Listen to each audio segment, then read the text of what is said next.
أسعد الله أوقاتكم بكل خير مشاهدينا الكرام، نحييكم من الفضائية الإريترية ونقدم لحضراتكم نشرة الأخبار والمستهل كالمعتاد بأهم العناوين.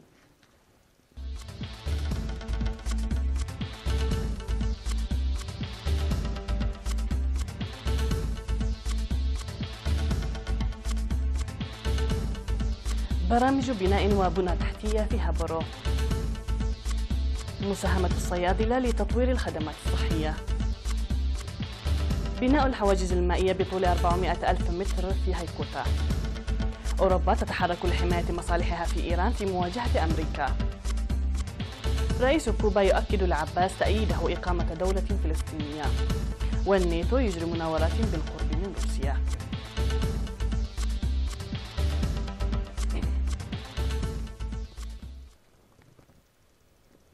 من العناوين إلى التفاصيل، أهلا بكم. تجري برامج البناء والبنية التحتية لحل مشكلات الفصول الدراسية ومياه الشرب الصالحة والطرق في مختلف مناطق مديرية هبرو بالمشاركة الشعبية الواسعة. وبموجب الخطة الموضوعة يتم تشييد 25 فصلا دراسيا إضافيا في مزرت وهبرو طادا وآف عيون وقار عبل وفلفل، وبناء خزان تجميع المياه في مزرت لحل مشكلة مياه الشرب والسقي والري. وقال مدير مديرية هبرو السيد فتوي قبر مسقل إن العمل الذي بدأ بمشاركة شعبية فاعلة لتحسين طريق فلفلي مزرت البالغ طوله أكثر من 70 كيلومتر بما يناسب خدمات المواصلات يسير بصورة جيدة، وهذه المهام لها إسهامات كبيرة لتسريع وإنجاز المشاريع الأخرى. وأشار إلى نجاح 95% من مهمة تجميع القرى. وفي مجال الخدمات الاجتماعية أوضح السيد فتوي عن وجود 11 روضة للأطفال و10 مدارس ابتدائية و7 مدارس متوسطة ومدرسة ثانوية واحدة و3 مؤسسات صحية، وقد تم مد الخطوط لإدخال التيار الكهربائي.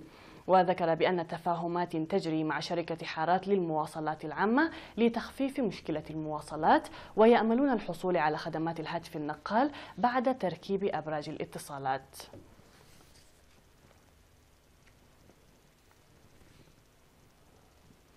أشارت جمعية الصيدليين إلى مساهماتها لتطوير الخدمات الصحية في البلاد بتقديم المعلومات الآنية عن الأدوية الحديثة للجهات المعنية والتعاون مع الجهات الصحية الأخرى.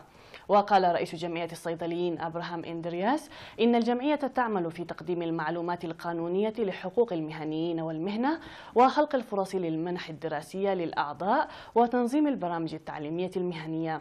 وتضم الجمعية 200 عضو دائم عاملين في مناطق البلاد كافة، وهي عضو في الاتحاد الدولي للصيدليين، وتعد مجلة سنوية باللغة الإنجليزية.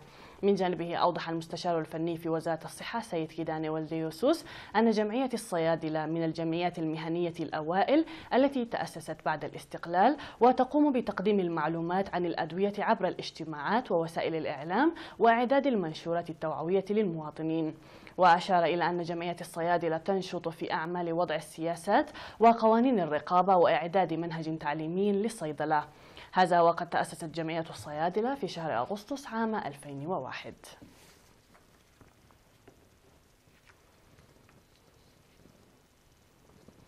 أعلن مسؤول مكتب وزارة الزراعة في مديرية هيكوتا سيد يوناس يوسف عن بناء حواجز مائية بطول 200 ألف متر بالنفير الشعبي في جميع ضواحي المديرية.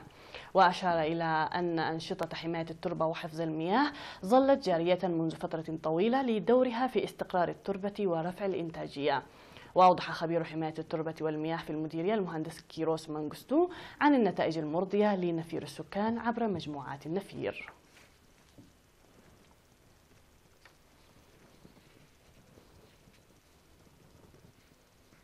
نظمت شرطة إقليم شمال البحر الأحمر سيمينارات في مصوع والشعب لرفع وعي الشباب بالقانون ومكافحة الجرائم والحوادث المرورية. وأوضح قائد مركز شرطة الشعب الملازم إندرياس تسفاجرجيس في السيمينار الذي عقده لطلاب المرحلة الثانوية، أوضح أن عدم معرفة القانون لا يجنب المساءلة القانونية، وعليه تبذل الجهود لرفع وعي الشباب بالقانون وترسيخ القيم السمحة فيهم. وفي سيمينار مماثل لطلاب المرحلة الابتدائية في مصوع، قدم قائد شرطة المرور في إقليم شمال البحر الأحمر الرائد محاري كيداني توضيحا موسعا حول شارات وقوانين المرور والمعلومات المرتبطة بها، داعيا الطلاب لتوخي الحذر أثناء الذهاب والعودة من المدارس. أوضح التقييم الذي جرى في قدقد بمديرية الشعب بأن الأنشطة المجتمعية لإصحاح البيئة تسهم كثيرا لضمان الصحة العامة. وأوضح مدير مديرية الشعب السيد أبو بكر إبراهيم عن الدفع بأنشطة إصحاح البيئة التي أدخلت عام 2010 للنتائج الجيدة التي حققتها. وذكر السكان بأنهم كانوا عرضة للأمراض بسبب التلوث البيئي، وأنهم يعملون جاهدين لإصحاح بيئتهم ودرء الأمراض المعدية. من جهة أخرى قام سكان المصوع بحملة نظافة في مستشفى المدينة.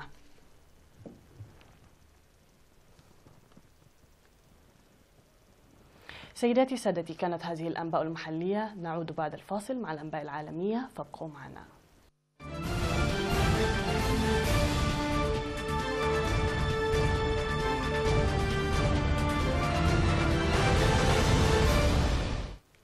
في الأنباء العالمية، بذلت دول أوروبية كبرى جهودا لحماية استثمارات شركاتها في إيران، وسعت للحفاظ على تطبيق الاتفاق النووي مع طهران بعد انسحاب واشنطن منه وتهديدها بفرض عقوبات على شركات أوروبية. ولكل من ألمانيا وفرنسا علاقات تجارية مهمة مع إيران، وأبقت الدولتان مع بريطانيا على التزامها بالاتفاق النووي، في حين يعتزم وزراء خارجية الدول الثلاث عقد اجتماع لبحث الأمر. يأتي ذلك في إطار سلسلة من الأنشطة الدبلوماسية بعد انسحاب الولايات المتحدة بشكل أحادي يوم الثلاثاء الماضي من الاتفاق، وترافقت الخطوات مع تهديد بتوقيع عقوبات على أي شركات أجنبية تقوم بأنشطة في إيران.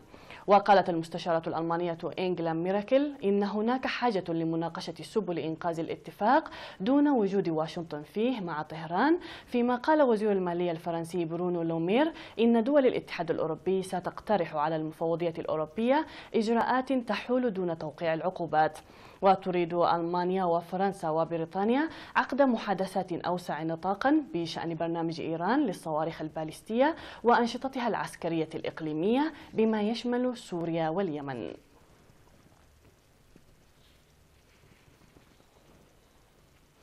أكد الرئيس الكوبي الجديد ميغيل دياز للرئيس الفلسطيني محمود عباس الذي استقبله الجمعة تأييد بلاده إقامة دولة فلسطينية.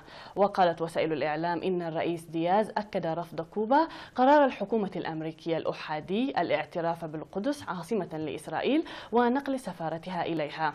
وأكدت وكالة الأنباء الكوبية أن عباس شكر كوبا على دعمها للشعب الفلسطيني، وهي من الدول القليلة التي عارضت في عام 1947 تقسيم فلسطين، وواصلت دعم الفلسطينيين بعد انتصار الثورة الاشتراكية التي قادها فيدل وراؤول كاسترو. وينهي عباس السبت جولة في أمريكا اللاتينية قادته كذلك إلى فنزويلا وشيلي المؤيدتين إقامة دولة فلسطينية.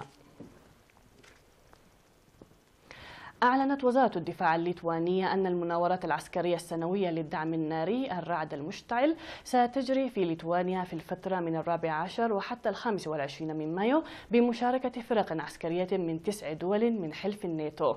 وذكر المكتب الصحفي لوزارة الدفاع الليتوانية أنه وصل أكثر من 100 من مشاة البحرية الأمريكية مع معداتهم العسكرية، مشيرة إلى أن هذه المناورات تجري في ليتوانيا للمرة السادسة.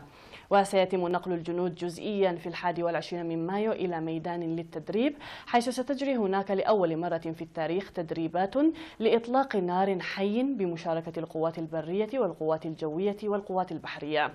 ووفقا للدفاع الليتوانية فإن قوات 9 دول أعضاء في الناتو الولايات المتحدة، كندا، كرواتيا، لاتفيا، بولندا، ليتوانيا، هولندا، فرنسا وألمانيا ستشارك في مناورات الرعد المشتعل 2018.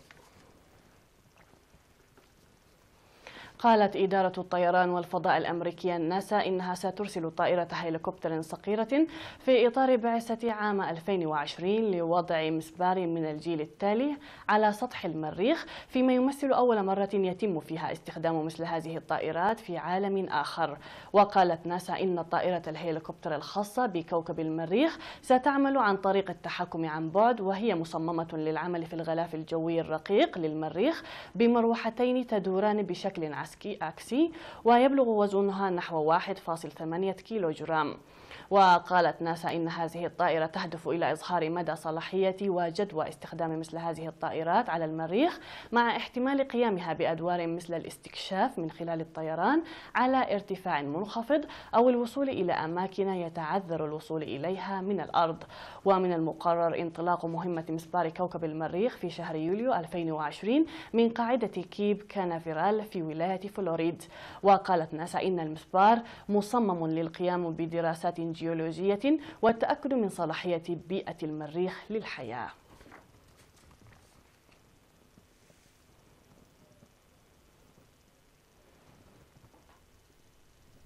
مشاهدينا الكرام، هكذا نكون قد وصلنا وإياكم إلى نهاية النشرة قدمناها لكم من الفضائية الإريترية. في الختام إليكم تحياتي وتحيات الفريق العامل، وقتا ممتعا نتمناه لكم مع بقية برامجنا.